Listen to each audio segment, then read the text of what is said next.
Hi, I'm Mandy from Nations Finds. I am a full-time retailer and full-time mom. I resell items that I find thrifting as a full-time income. And I'm here to tell you today what sold this last week. It was an okay week. I actually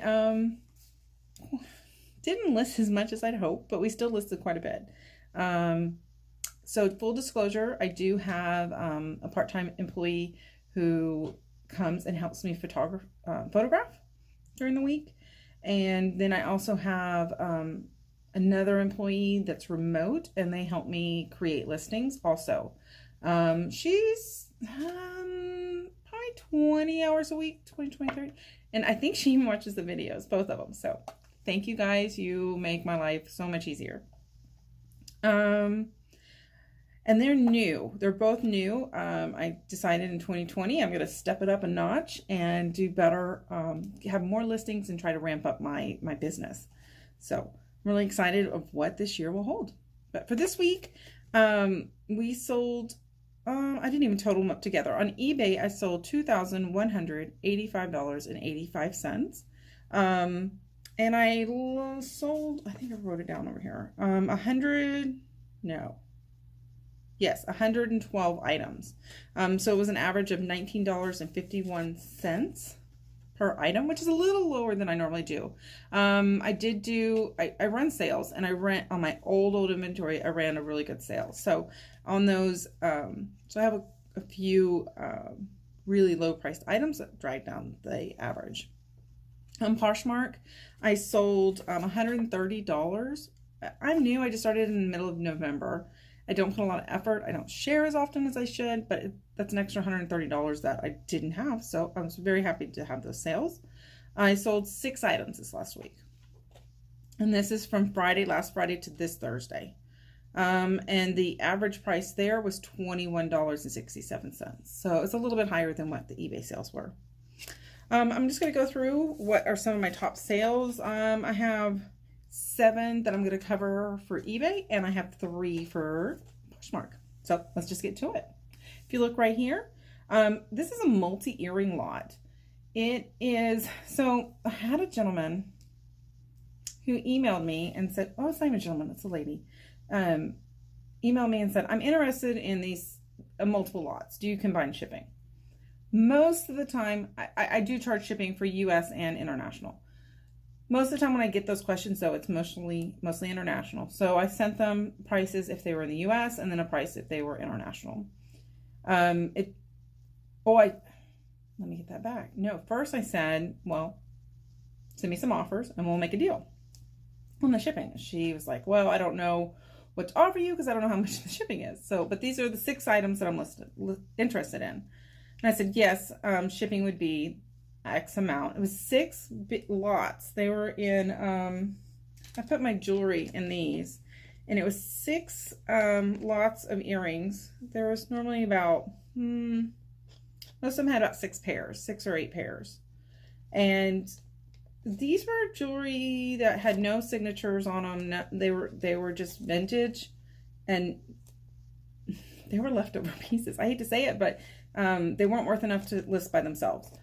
And so she bought 6 of those sets. We made a deal on the price. We went for the $119, which was awesome because it was the pieces that I normally wouldn't have listed. And she was international, and she paid shipping of, I think it was $25 shipping. It went in a box. It was easy. I think it cost me about $25 to ship it. So I was right on the money on it. Great. So she was happy. I was happy. I kind of want to ask her if she's a reseller or owns a store or something, because that was a lot of earrings that she bought. But don't just throw your earrings in your earring lots or in your jewelry. You can make groupings. And we normally do like a gold listing, vintage, like 80s listings, different similar styles and tones. Okay. The next item is this New with Tags Cachet beaded gown. Cachet is no longer made. It was a really nice clothing store in like the mall, typically in a mall, and they were very high end. And people still search for these pieces. So if you find cachet, don't just throw it away. Like, don't pass by it. Definitely look it up on the comps and see if it's worth it. Not every piece is worth it. Just depends on what your price point is. This piece I did buy on an auction with 2 pieces of cachet, and I paid about $10 for it. So I sold it for $47.60, so I still made a great return. This next set is a Kama Sutra set. It was brand new. Everything inside of it was still sealed, and all the pieces were there. I sold it for $30 plus shipping, and I got it at the Goodwill bins. So I paid, I bet it was about 2 pounds. It was pretty heavy, 2.5 pounds. So I paid about $3-4. This next piece is a Michael Kors bracelet. This piece I sold for $41.49. I did buy this in a lot. So, and I bought it off of Goodwill.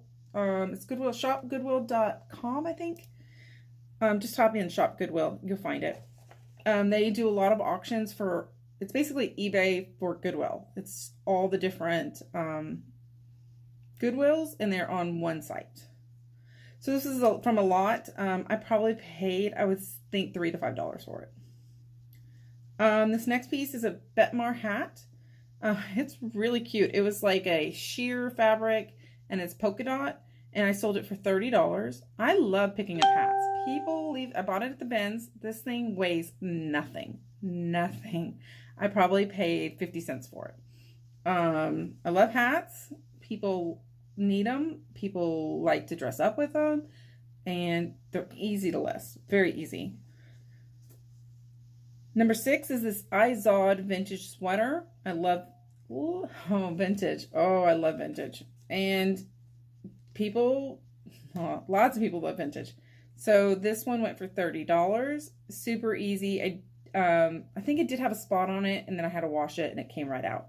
And so, easy flip. This next one is a Joan Rivers necklace. I didn't even notice the misspelling in the title, and it's still sold for $26.39. It's all good. Joan Rivers sells very, very well. I don't know if I never picked Joan Rivers up until this last year because I do a lot of jewelry now. That's new for me. And I don't know if it was as popular. I hate to say it before she passed away, but it's real popular now. Especially anything with ladybugs or flowers. They do very, very well. Okay. Now moving on to Poshmark. I was in love with this necklace. This is Kirk's Folly Dancing with Fairies. If I had shown this to my daughters, they would have claimed it. It sold for $25. It was a little bit lower than I had hoped, but I was happy with $25. And again, Poshmark deals with all of the shipping prices and everything. So this is the sales price to me, minus their 20% fees. Just cute. Anything Kirk's Folly sells really well. You just got to watch comps versus your cost. This next one is a Diane von Furstenberg dress. Her lines are hit or miss. If it's a wrap dress, always get it. If it's something else, you need to look to make sure it's a current style. Would somebody still wear it? I have one dress that I've had for a while. I thought it was really cute, but obviously it's having a hard time. This one sold fairly quickly. It's really boho. It's white. It's perfect for the spring. It sold for $30. And the third and last one I'm going to cover is this Prana Dora sun hat. Again, I like hats. It weighs hardly anything, and this one's really cool because it's foldable. It's travel. You can travel with it. It had an SPF 50. It's just a great hat. So it sold for $20. So those are what sold for me this week, and we'll see what we can sell this next week. You guys, thank you for watching. If you love this content and love seeing these type of videos, please click the like button for this video, and also click the subscribe. It's a red button, and then click the little bell to get notified of when we have new videos. Okay? Well, thank you, and you guys have a great day. Bye.